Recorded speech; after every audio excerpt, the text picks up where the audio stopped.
மாதா தொலைக்காட்சி அன்பர்களே, இறந்த நம்பிக்கையாளர்களின் ஆன்மாக்கள் இறைவனிலே நித்திய இளைப்பாற்றி அடைய நமது மாதா தொலைக்காட்சியோடு இணைந்து ஒரே குடும்பமாக மன்றாடுவோம். ஜான் போஸ்கோ 3ஆம் ஆண்டு நினைவஞ்சலி.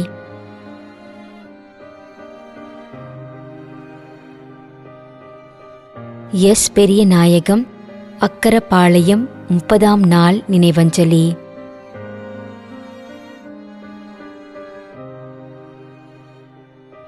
V. Velankanni.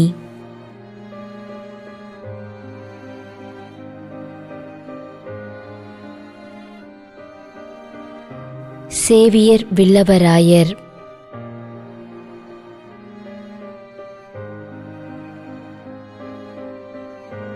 D. Manuel, Koripallam, Palayamkottai.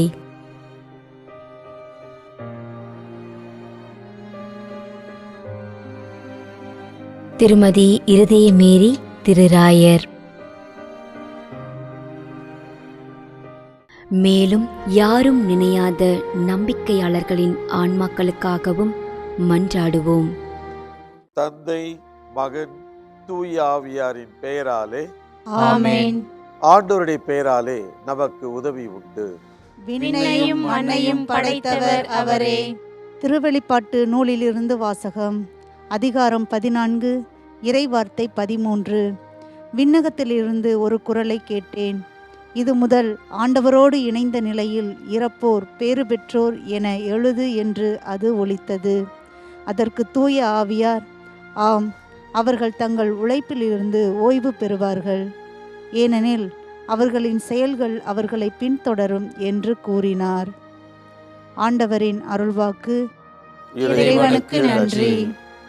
நம்மிடையே வாழ்ந்து இறந்து போன இறைவனின் அடியார்களுக்காகவும், மேலும் குறிப்பாக மாதா தொலைக்காட்சி வழியாக நீத்தார் நினைவில் இன்று நினைவு கூறும் இறைவனின் அடியார்கள் அனைவருக்காகவும் மன்றாடுவோம். விண்ணுலகில் இருக்கின்ற எங்கள் தந்தையே, உமது பெயர் தூயது என போற்ற பெறுக. உமது ஆட்சி வருக. உமது திருவுளம் விண்ணுலகில் நிறைவேறுவது போல மண்ணுலகிலும் நிறைவேறுக. எங்கள் அன்றாட உணவை இன்று எங்களுக்கு தாரும். எங்களுக்கு எதிராக குற்றம் செய்வோரை நாங்கள் மன்னிப்பது போல எங்கள் குற்றங்களை மன்னியும். எங்களை சோதனைக்கு உட்படுத்தாதேயும், தீமையிலிருந்து எங்களை விடுவித்தருளும். ஆமென். மன்றாடுவோமாக. இறைவா, இரக்கம் காட்டுவதும் மன்னிப்பு அளிப்பதும் உமது இயல்பு.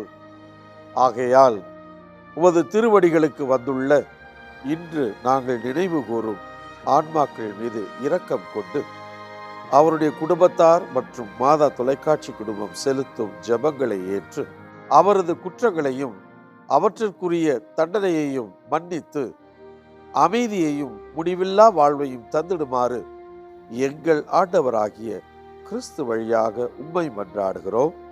ஆமென். நிலையான இளைப்பாறுதலை ஆண்டவரே இவர்களுக்கு அளித்தருளும். முடிவில்லாத ஒளி இவர்கள் மேல் ஒளிர்வதாக. இறந்த நம்பிக்கையாளர்களின் ஆன்மாக்கள் இறைவனின் இரக்கத்தினால் அமைதியில் இளைப்பாறுவனவாக. ஆமென்.